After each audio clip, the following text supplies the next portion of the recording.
Make her happen. All right. Well, hi, everybody. Greetings, compadres. Today on Eternally Amy, I have a guest.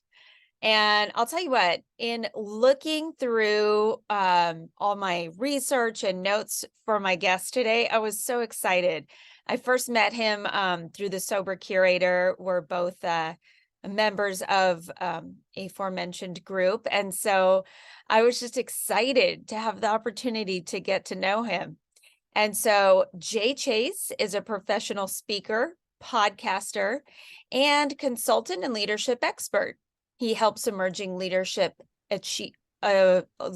sorry, I did not have a word in here. Leadership, maybe, is it entrepreneurs or people in leadership achieve their goals, maintain their successes, and grow their business from the inside out so that they can live a full and effective life. I mean, that's amazing. Who doesn't want that? And Jay, I'm so thrilled to have you here today. Thank you so much for coming on. And I was just wondering, could you start out by telling us a little bit about, or a lot about, your background, however much or as little as you would like? Yeah, absolutely. Super blessed to be here and having this conversation. Just a little bit about my background.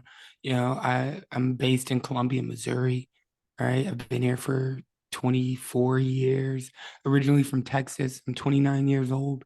I got into the speaking industry probably about a year ago and just found my way home. Before that, I was in car sales for 9.5 years, is really where my story started, right? Where my story started. So in 2017, I woke up in a jail cell. I didn't know what happened the night before. It was Super Bowl Sunday, and I look around, I got blood on my shirt, and I'm like, here we are again, Jay. We're in jail. I pressed a little buzzer because, like I said, this isn't my first time here. I know what comes next. I pressed a little buzzer on the wall and I said, what's my bond? They said, no bond. I said, no bond.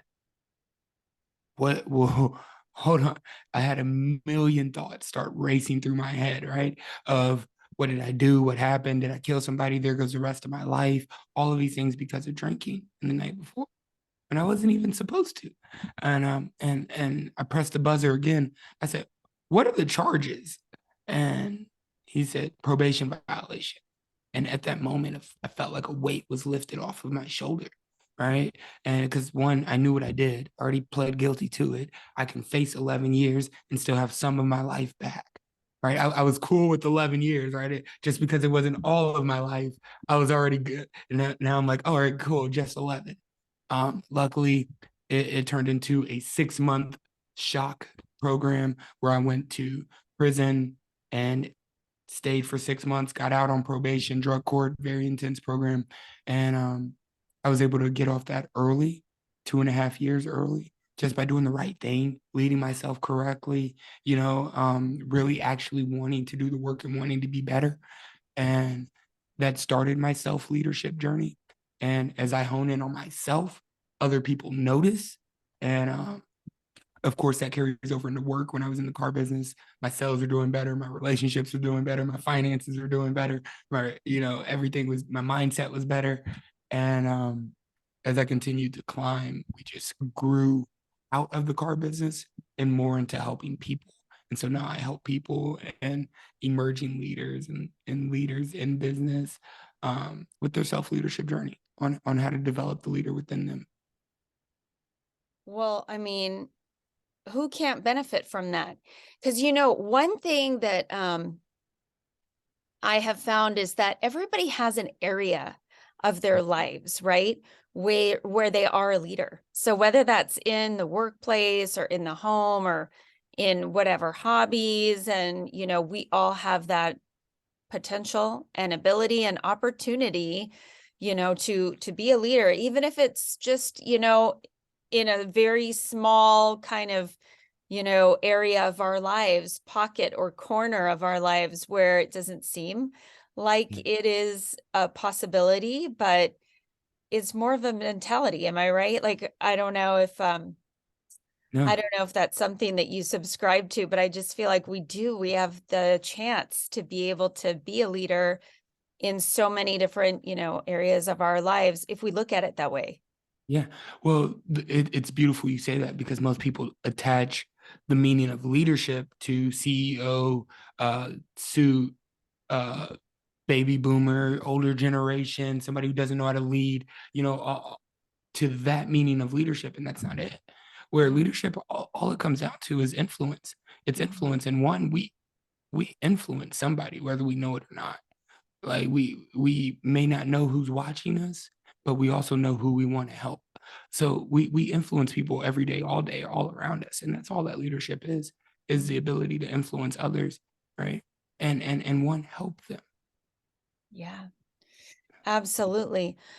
So first of all, I have to say, I just want to comment really quick on the jail thing. Tell you what, that buzzer, yeah, I've been there. So, when you were in there and you woke up and you didn't know what happened, um, was that people use the term rock bottom. I use that term too. But was that sort of a turning point for you? Was that a watershed moment where you realized, okay, I have a chance here to, you know, go one of two ways? How Yeah, did you find the strength? yeah, and I call them pivotal moments. Yeah. Pivotal moments, right? And I think we have many pivotal moments in our lives. And if anybody is like, I haven't hit my rock bottom yet, anybody listening to this, your rock bottom is when you decide to stop digging, right? Mm, And at that moment, I wasn't ready to stop digging. I was just ready to get to like just I was like, I dropped a little bit lower in my hole. Let me get back to where I was, right? And then but it took that course of development and it was forced sobriety for the first 6 months, for the first 2.5 years. It was forced sobriety. But it took all of that 6 months for that to sit in for me to actually want it. And when that switch happened, it was right when I got to the prison camp. And the first thing they did was they give you a number that is now your identity and they spray you down to disinfect you before you go into prison, right? And that's when I was like, yo, ain't nobody else put you here, Jay, except for you and your actions. How you're leading yourself, the things that you're doing, the decisions you're making, the people you're putting on, the validation that you're searching for got you right here because you're putting other people in front of you. You're trying to lead other people before you even lead yourself. mm, And that is probably where the strength came from, was a real honest moment of having everything taken from me and saying I need to pivot. yeah. That's so fascinating too, what you said, that they have to spray you down to disinfect you before coming in. Yeah. Like that's powerful in a few ways. Like I know how toxic I was when I first got out of jail, was going back to rehab and that whole period of time where it was just like everything I said and I mean you could just hear the just, sickness coming out of me all the time. And so I think that's a powerful thing that you shared, about getting to jail and having to get ready to sort of be amongst others is like having to, hose you down, get rid of some of that stuff that wasn't serving you well, and Yeah, I like to say that I broke every societal belief that I had while I Mhm, was in prison, right? And now people are like, Jay, you're so untraditional. I was like, because it really don't matter, man. It mhm, really doesn't matter when we think about everything when we think about everything that we have in our life. I got removed from society, not in a I'm resentful or spiteful way, but no, if you do a crime, you do the time. They remove you from society because you obviously can't follow the rules, right? You can't get along with others, and they put you in a place where other people who don't get along with others tend to be, right? And they take your name, your freedom, your rights. You have all of these things, and I was like, yo, I didn't have anything. I didn't have mhm. anything. And when I got out of prison, and I hopped on social media, Snapchat, Instagram, Facebook, Twitter, all the things, right? Pinterest, right? not a single person hit me up and asked me where I was. Wow. All the all these people that I kicked it with, that I put on for, that I took out, that I spent all the money for, that I put my life in danger for, that I put my happiness over, not a single person hit me up and I was like, yeah, I just Hmm. want to be somebody that somebody misses. And so I had to transform myself. And it happened until about 6 months into my sobriety journey because I had to get over a whole bunch of stuff, that deep work, that healing, that part of sobriety that we all go through in the very beginning. But the strength to keep going was that desire to just be a good person. When I got out of prison, that's all I said. I'm like, cool. I'm done trying to do this all the way that I have been. I just want to be a good person. I just want to be somebody that somebody misses. That is so lovely. And, I think you brought me right back to when I first got sober and I didn't think that A, I could do it, or B, I was worth it, because I had just caused so much wreckage in my life. And so it sort of like was at the start for the courts. I was just doing it for the courts and for my legal issues. And then for my husband, I was doing it for everybody else kind of thing. And realized that that's what I had tried to do the first time around, was get sober for other people. Yeah. And like that whole concept of, okay, well, what do I want here? And for you to say, I want to be a better person, Mm. it's like that whole, you know, that derives from somewhere, from some inner desire, some inner, light or spark. And I remember feeling like I just didn't have that. And so it is interesting as time went on, and I went back to rehab the second time. I just had to believe that eventually, like, I would find that spark if I just kept, walking forward.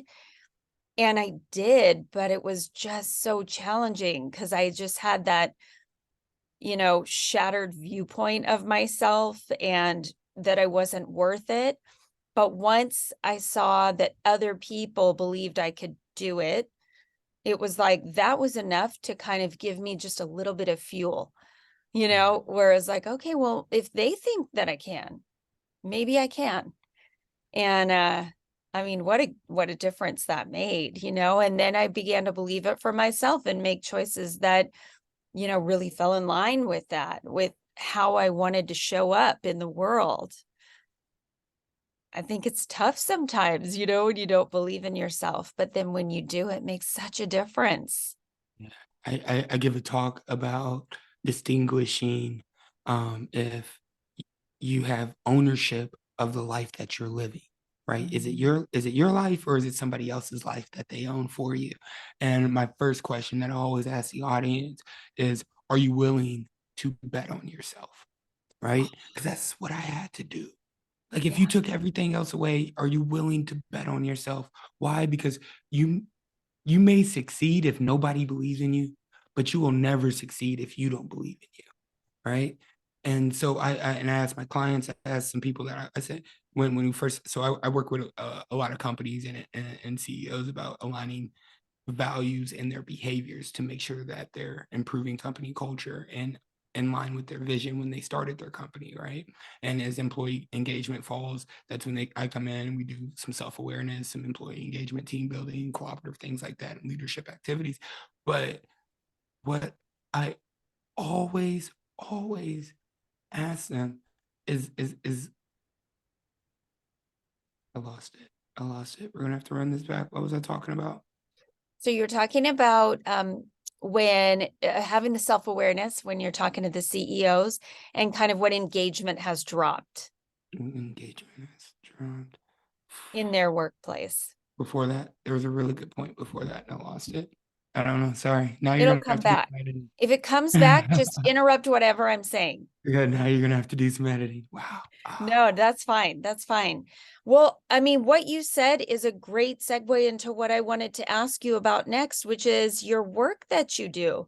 yeah. Because I mentioned this to you, but before we hit record, but I was blown away by your website. I was very moved and I thought, "Oh my gosh, this is real life I mean, this is what people need. This is what I need.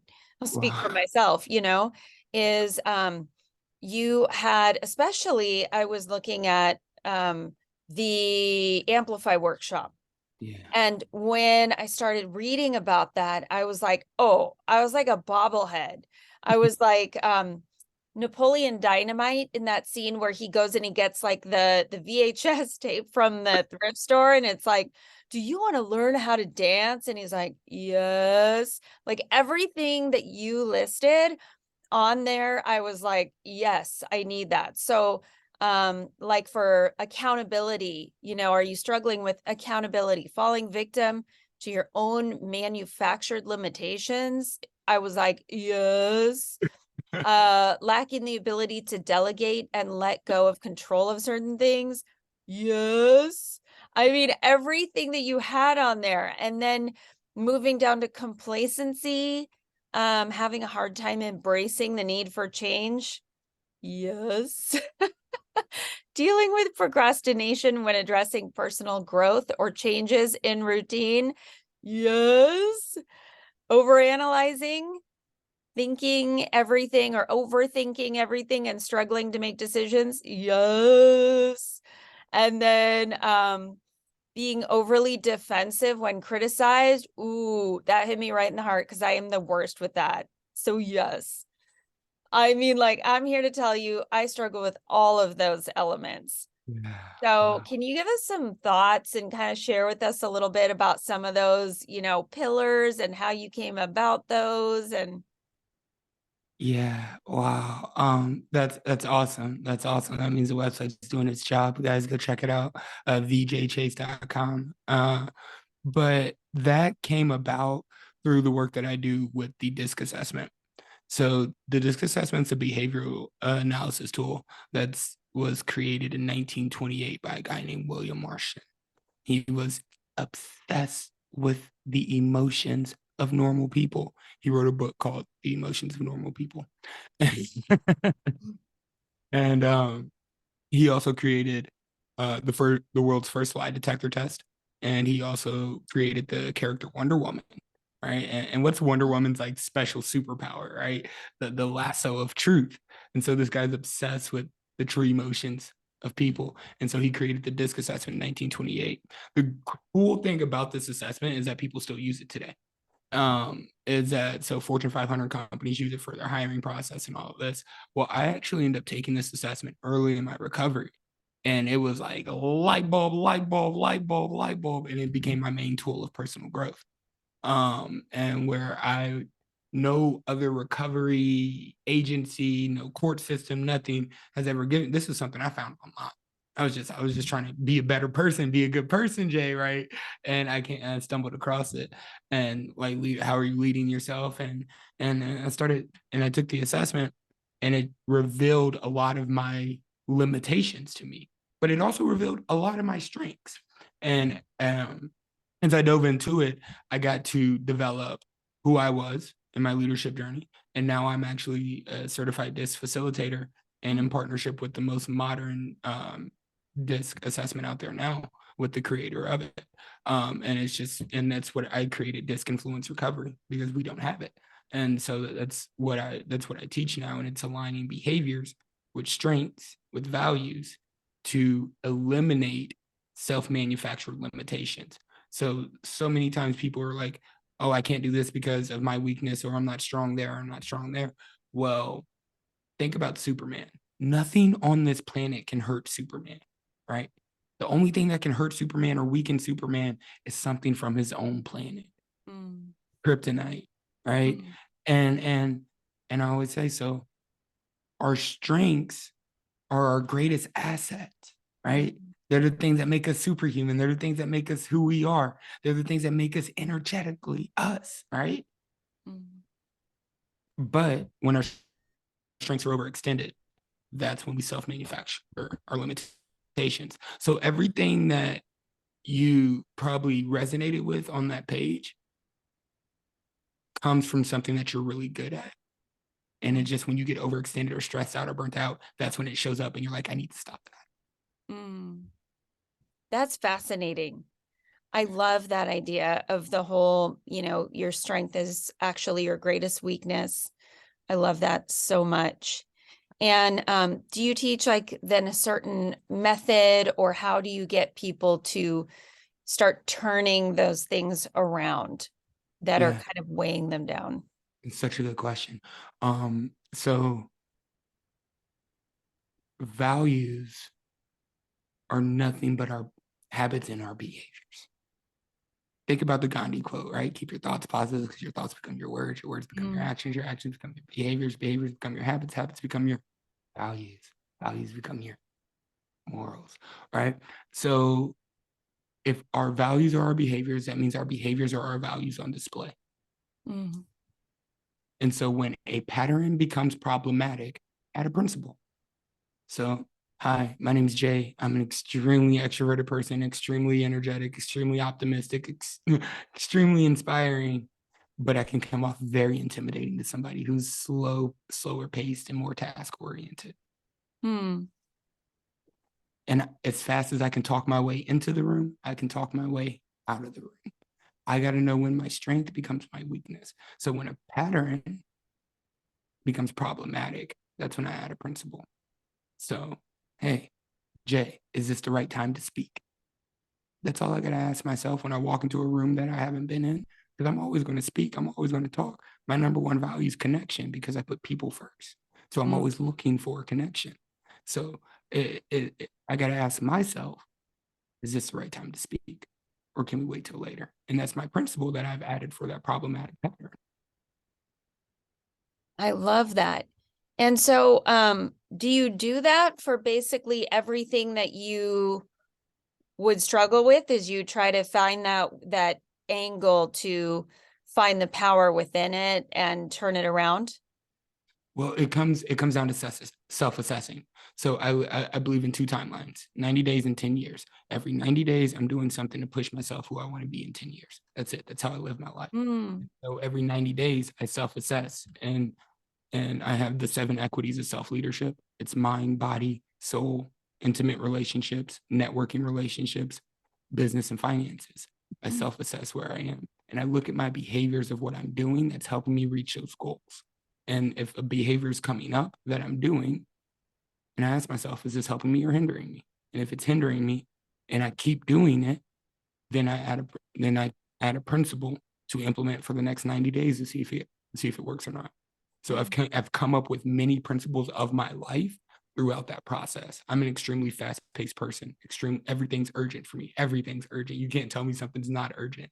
But my principle that I've noticed that I often find myself repeating. I often find myself going back and doing things, missing details. So a principle I came up with that was fast isn't fast if you have to do it twice. Oh my gosh, that's mind blowing. Yeah. Fast isn't fast if you have to do it twice. Okay, that blew my mind. I love it. That's what we're here for. That's what we're Yeah, I love that. And so have you just over time, you've just kind of trained yourself that that's how you handle these things when you're sort of see a behavior or something that's not kind of aligning with your greater system of choices that you want to make for your life and your goals. And then you just kind of like, okay, so like, what is this here, that needs to flip or whatever? yeah. Yeah. It's look at your wins and count your opportunities for growth, Mm, right? And there's no losses, there's only learning. mm, So as much as we convict ourselves to learn from who we are, from everything that happens in our life, the best piece of advice I've ever gotten in my life was 99.9% of what happens in our life is self-induced. We can't control the weather. mm. And when I got that piece of advice, I was deep into my addiction. I just came out of prison. I was blaming everybody around me for everything. And I was like, you right. Mhm. Because it's me that I'm angry at the world. I'm angry. I'm letting all these emotions inside me bubble up and boil out Mm, and spill over. And mm. so when I started adjusting and taking ownership of who I am and self-assessing and looking at those 7 equities of self-leadership to what I do have control over, My whole Mhm. life's just gonna get better. And I gotta start tell and I had to get really honest with myself and say, just because I say I value something doesn't mean I value it. Just because I Mhm. say I value family, just because I say I value it doesn't mean do my behaviors support that value, is what I ask myself now. I love that so much. And on these topics from the Amplify workshop, what about criticism? Or not, I don't think you used the word criticism, you used a different word. Um, oh, it was about if people are overly defensive when criticized. Yeah, Yeah. How do we, I know a lot of people struggle with this besides me. yeah, So how do we start working on that? yeah. First and foremost, see who the criticism's coming from. Mm, Is that a person of importance to the subject matter? Right? Do you value their opinion? And if you do value their opinion, why? Is it because they're in a place of success in that area? Or you got to put a fact to a fact, right? So if somebody says, "Hey, I think you're ugly, Jay," I'm like, I got 15 people who tell me I'm good looking. I got to put a fact to a fact. So that's yeah. something that somebody else is walking around with thinking that they believe. And so they're going to criticize you for it. And so if we just get defensive, we're not using emotional intelligence of our self-awareness and self-regulation, right? So a Mm, lot of people think emotional intelligence is just self-awareness. And what emotional intelligence actually is self-awareness to self-regulation to social awareness to social regulation. So, how to read yourself and then how to act yourself, how to read the room and then how to act according to the room. And that's emotional intelligence because we're taking in perspective of everybody else around us who does trigger our emotions as well. Right. And so it comes down to just looking at what you value and then seeing what behaviors support that. that's fascinating. I love it. And so what can we do when we walk into a room basically and kind of assess these situations? What do we do when we are triggered? What do you do? What is your kind of practice? Man, you ever read the book The Four Agreements? Yes. That was the third Love it. book I read. That was the third book I read when I got out of prison, and that is the four principles of my life that I live by. Mm, Um, so I truly believe if we're just impeccable with our words, we mm-hmm, don't take anything personally, we don't make assumptions, mm-hmm, right? And mm-hmm, we always do our best in the situation. There ain't nothing negative that we can say. There's nothing bad that we can say. There's mm-hmm, not anything anybody else can say about us, right? mm-hmm, So what I ask myself is, what am I making about me? If I feel like that, if I'm triggered, somebody else, what about this am I making about me? Is that something they're dealing with? Is that something they've seen in their life? What? Because if I know this not to be true about me, why am I making this about me? It's not about mm. me. I love it. It's almost like I was watching an old Ted Lasso rerun the other night, and he was saying, find out before you freak out. Because he was presupposing something, and it was like he was all, just like totally going crazy about it. And then he was challenged by his, friend or colleague with like, well, do you know that that's true? Do you know that that's happening? And he had to admit to himself, like, no, I don't know. I'm just kind of thinking that that's what's going on. And that was one of my biggest lessons in recovery that I always need to be reminded of too, is like, wait a minute, is this true? Or am I just creating this? Yeah, what Katie Byron has a great framework on that. Um, it's it's called The Work. I think it might be a book too, but it's called The Work. You ask yourself four questions. Um, how do I feel about this? Do I know this to be true? How would I feel if it was true? How would I feel if it wasn't true? Is it Mm, true? I mean, that kind of summarizes that. That's pretty good. I mean, Yeah. Uh, Fantastic. 100. That my therapist gave me that helped me. I was like, absolutely, absolutely. Yeah. Yeah. And what about how do you make decisions based on this whole concept of overanalyzing things? I know it's a huge thing today, right? The paralyzation of analyzation and Yeah, just getting stuck. Like I can't make a decision because there's this and this and this and I don't know which one. And yeah. Well, if it there's a multitude of ways that people get stuck in overanalyzing, right? When we're looking at maybe a big old task list of like what to do next, right? It's probably the most common out there. Overanalyzing on what tasks to do, right? Um, Important and urgent always comes first. mm, Not important and then urgent. So not important and urgent comes second, and then not important, not urgent is eliminated, and urgent but important is kept. mm. So yeah, so learning to determine what those things are. Yeah, Yeah. 100%. Now, if it's like making overanalyzing about making a decision, right? Of like, should I buy this window cleaner or should I buy this window cleaner? And Hmm. overanalyzing that and saying, well, this one's better and this one has more reviews, right? You can get so deep in that. A good principle to implement there is if you don't move, you lose. If you Mm. don't make a decision, your windows don't get clean, Hmm. right? So it's almost coming back down to reality. Over analyzing will kind of float us up and we'll get lost in the clouds. And then it's like, what's my principle to ground me? What's my guardrails? If I don't move, I lose. I Hmm. lose time, I lose effort, I lose energy. If I don't move, I lose. So we're gonna go with this one. If it doesn't work, we'll go with the next one next time. Gosh, I love that because I'm thinking about how many trips I haven't taken because I've gotten stuck in well, should we stay here or should we stay here? Should we do this or should we do that? Which of my kids should we take? Should we take the older one? Should we take the younger ones? And then it like never happens sometimes. So it's really true. I mean, at some point, you know, it's like I have to have like a come to Jesus meeting with myself and just go, just freaking plan it. Like, just plan it. And it is what it is.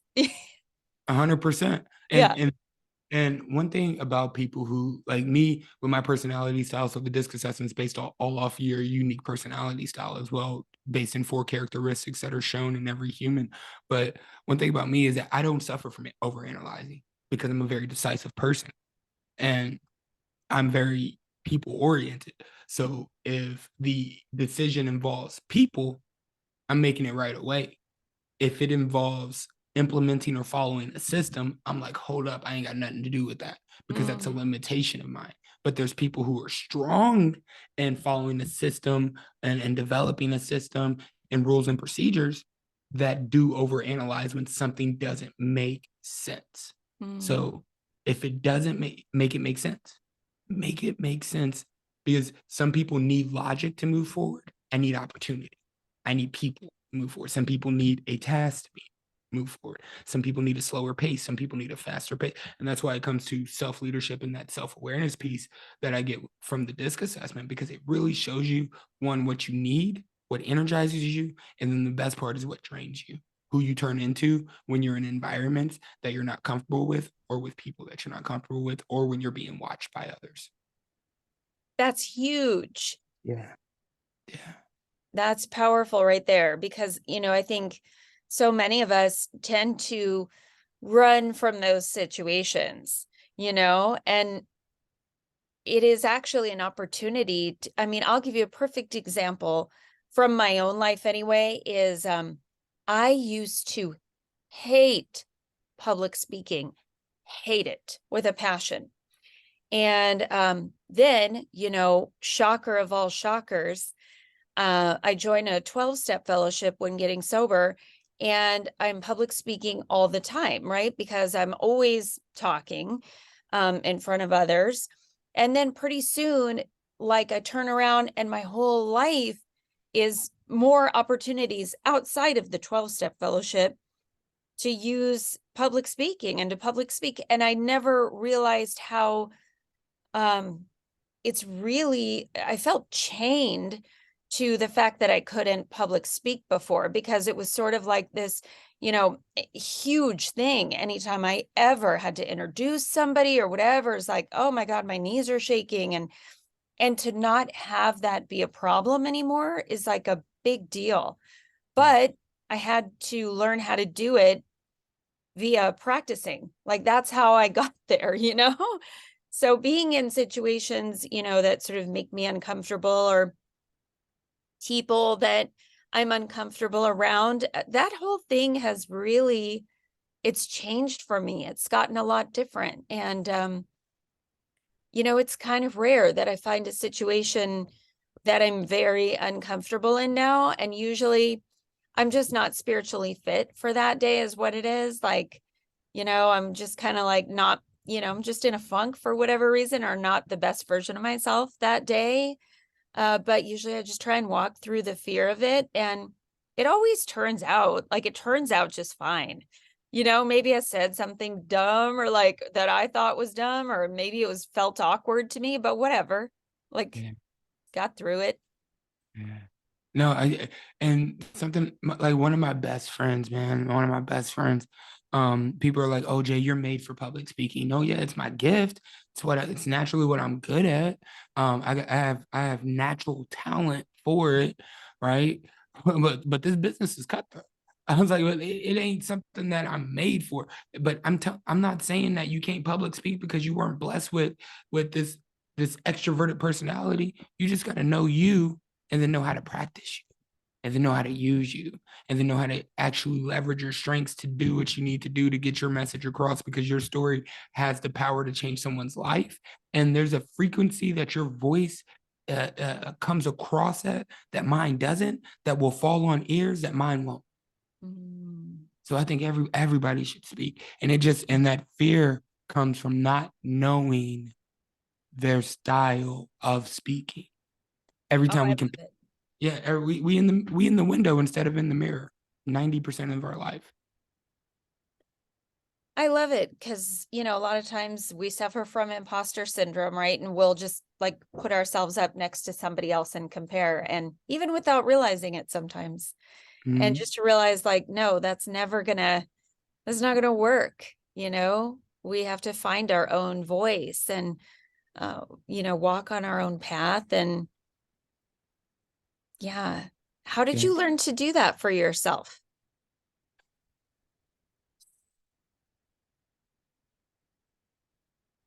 It has always been a superpower of mine Mm. to speak. I've always been in sales since I was high school and all of that.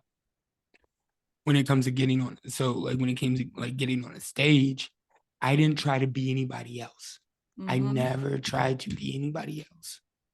Like, how I talk, how I deliver a talk, and all that is going to be very different than how, because of my personality style and who I am, my superpowers.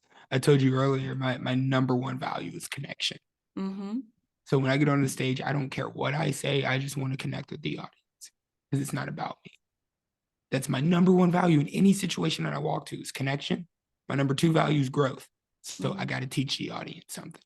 I got to teach the audience something. And then integrity. Always be yourself, Jay, no matter what. I know myself so I can be myself. And Mm-hmm. so it really comes from a place of studying your style of who you are. Like me, I'm naturally energetic, naturally optimistic. Now, if I was a slower paced, more task oriented person, I wouldn't be this optimistic and energetic. But if I tried to be this optimistic and energetic, I'm not saying it can't be done, but it will drain you more than it would just being you. Mm. I love it. I mean, I feel like, that's just, it's such an empowering concept to know yourself. And that comes from some of that, self-awareness that you were talking about earlier. I have not studied this DISC assessment at all, but it sounds fascinating. I mean, I, I'm I, kind of blown away. I'll Yeah. give you a crash course. Don't you worry about it. I love it. it has shown me so much, and it measures conditioned behavior. And so Oh. there's only times that the disc assessment will change throughout your life because it's based on conditioned behavior, right? And so the only time that it will change is when we change jobs, like literally like our behaviors have to change, right? Or if we go through chronic pain because we the way we view ourselves is different, right? Mm. Because we're not the same. So this thing probably is one of the one all of it's based off the floor classical temperaments from Greek from the Greek ages, and almost every personality assessment is like developed off of the disc, and it's a great tool for self awareness. But Mm. in order to change any conditioned behavior, takes self awareness and practice. So that's where implementing that principle comes from: self awareness, and then action, and then acceleration, and then automation. And then that's when you create change. Yeah. This is like firing me up, man. I'm loving it. Thank you so, so much for all of this. And, Absolutely. I was going to also ask you, because you have a podcast, right? Yes, I do. Yes, Don't I Touch My Mindset. What a do. great name. I love it. What do you primarily do on your podcast? Do you talk about, more ways to self-improve and self-discover? Yeah, it is designed to uplift, inspire, but most importantly, just give you tools, tips, and tricks on how to live a full and effective life. It's focused on personal growth, connectedness, and inspiration through anecdotal experiences, research studies, and just through my work. And then I have a segment on there called Pivotal Moments, where we talk to people all over the world about their pivotal moment in life to get them where they are. Um, we break it up in different seasons. Like season one was all about me and my principles and how I live and things like that to introduce people to me. And we've grown so much. Season four was all about personal growth. Season five's coming out, or depending on when this is out. And it's all about self leadership and leadership. Fantastic and phenomenal. I can't even like tell you how exciting that is, because when people are in their right zone and you're clearly in your right zone for you, um, you can just feel it, you know? You've got such a genuine, just charismatic personality for this type of work.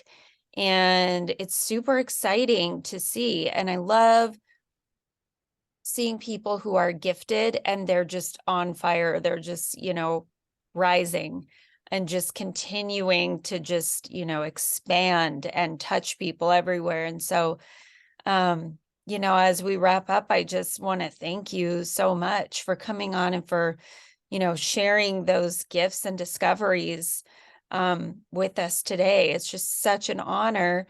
And I'm wondering, as we're kind of wrapping up a little bit, I would love to hear, like, do you have like one kind of main message that you like to leave people with, or a thought maybe that you didn't share yet that you want to be sure you say?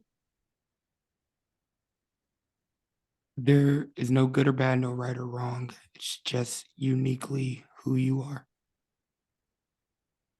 I love it. I love it so much. And Jay, like, where can people find you? Do you do other than speaking engagements, which sound fantastic, and he has one coming up, you guys. So, do you also do like private coaching? Yeah, private coaching is very selective Okay. when it comes to one-on-one. We do have a few group programs out there that my team and I build together. I what I do is speak, coach, train, and that it's full force ahead. So I'm always developing coaching stuff. If people are struggling with changing their relationship with alcohol, I'm an Mhm. independent contractor for Reframe. So you guys shout out Reframe, right? You guys can download the Reframe app. I host a couple meetings on there, and I coach a few people on there. But you're going to get the best me from the workshops and the speaking events. Like I said, there's no good or bad, but no right or wrong, but just uniquely you. And I'm just uniquely my best in a room full of people. When it comes to like when it comes to like growth, learning, leadership, being able to work with me is in a room full of people. Like come sit down and let's do this as a community and Mm, get better. Because I truly believe that like if 9 times out of 10, we can do it for ourselves, we just can't do it for ourselves for long. And mhm, so who would benefit if you became the best version of you? And that's mm. why I always want people to get around people. Because somebody's going to benefit from you being the best version of you. Well, that's a showstopper right there because, that's exactly, it falls right in line with what you said, is kind of your main goal, which is connection. Yeah. And so, right, if other people are able to get to that best version of themselves, that is going to make them, it's going to give them the ability to connect so much more authentically, right? And I love that. I love nothing more than like, okay, how can I, let go of this stuff? It's like that whole saying, let go or be dragged, right? Yeah. How can I let go of this crap to make room for this new stuff that is actually really gonna not only benefit my life, benefit others Yeah. and The spread. Yeah. that's so good. And as we leave, guys, I promise you, I'm done talking. As we leave, the law of sacrifice. If you haven't tried that, if you haven't gotten the room, if you haven't been around people who want to be the best version of themselves, what we're saying is that that's the best way to build connection for to expedite your growth is to change yourself and change your environment. Right? The law of sacrifice says in order to get something you've never gotten, you have to do something you've never done. Mm, Right? And a lot of people are like, well, yeah, can I work with you one on one? Can I do coaching? How has that helped you in the past? Have you mm, taken what you've gotten and you've kept it for yourself? Have you taken what you've gotten and said, I'm getting better? How about you? Or have you taken what you've gotten and helped somebody else get better as well? mm. Um, Jay Chase, I am moved by this whole conversation. And as I say goodbye, listeners, I have to say you need to check out Jay Chase's website. Um, it blew my mind. Sign up for the Amplify workshop. And don't forget that fast isn't fast if you have to do it twice. Words to live by. Yeah. And so on that note, Jay, thanks so much for coming on the show. And everybody remember to be kind, rewind. Thank you for the honor of your time. Take what you like and leave the rest behind.